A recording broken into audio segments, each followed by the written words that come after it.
IPL 2025లో Punjab Kings బోని అదిరిపోయింది. అహ్మదాబాద్ వేదికగా మంగళవారం రాత్రి జరిగిన మ్యాచ్లో గుజరాత్ టైటన్స్ ఆఖరి వరకు పోరాడినా 11 పరుగుల తేడాతో పంజాబ్ విజయం సాధించింది.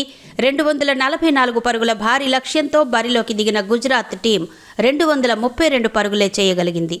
గుజరాత్ బ్యాటర్లలో Sai Sudharsan, Jos Buttler, Rutherford పోరాడినప్పటికీ తమ జట్టును విజయ తీరాలకు చేర్చలేకపోయారు. కెప్టెన్ శుభ్మన్ గిల్ తన వంతు ప్రయత్నం చేశాడు, కానీ కొండంత లక్ష్యాన్ని కరిగించలేకపోయారు.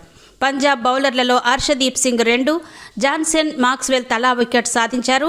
అంతకుముందు బ్యాటింగ్ చేసిన పంజాబ్ కింగ్స్ నిర్ణీత 20 ఓవర్లలో 5 వికెట్ల నష్టానికి 243 పరుగులు చేసింది. పంజాబ్ బ్యాటర్లలో కెప్టెన్ శ్రేయాస్ అయ్యర్ 42 బంతుల్లో 5 ఫోర్లు, 9 సిక్స్లతో 97 పరుగులు చేశాడు. అయ్యర్తో పాటు శశాంక్ సింగ్ 16 బంతుల్లో 6 ఫోర్లు, 2 సిక్స్లతో 44 పరుగులు చేశాడు. గుజరాత్ బౌలర్లలో సాయి కిషోర్ 3 వికెట్లు పడగొట్టారు.